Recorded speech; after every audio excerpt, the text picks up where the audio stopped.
İçimde özlemim bitmeden daha gönlümü kedere bırakıp gitti. İçimde özlemim bitmeden daha gönlümü kedere bırakıp gitti. Ne hoşça kal dedi ne de elveda, yabancılar gibi bırakıp gitti, bırakıp gitti, bırakıp gitti.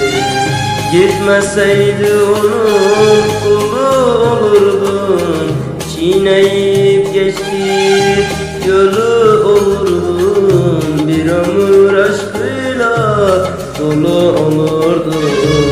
Ne yazık bunları bilmeden gitti, bilmeden gitti, bilmeden gitti.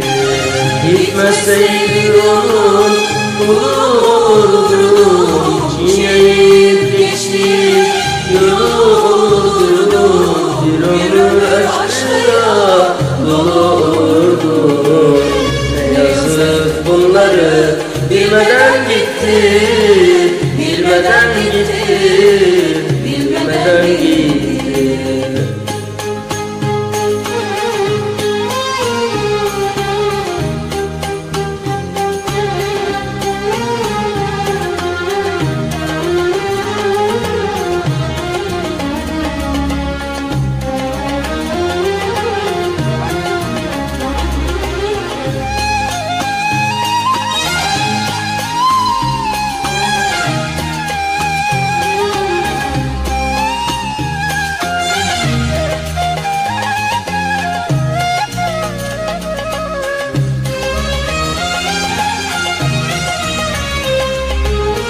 Şimdi mevsim hazan gönül elimde, hiç kıra döndü adı dilimde.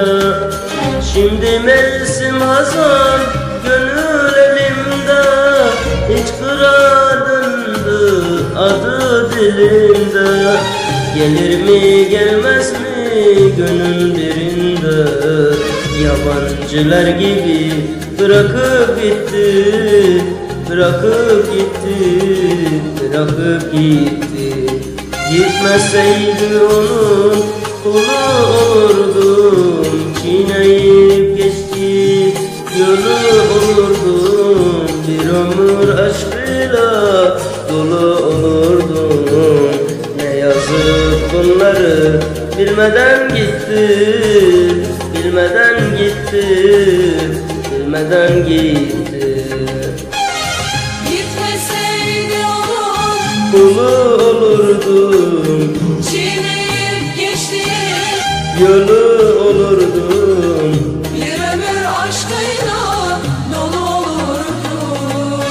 Ne yazık bunları bilmeden gitti, bilmeden gitti, bilmeden gitti. Gitmeseydi onun kulu olurdum, çiğneyip geçti yolu olurdum. Bir ömür aşkıyla dolu olurdum. Cevapsız sorular bırakıp gitti, bırakıp gitti, bırakıp gitti.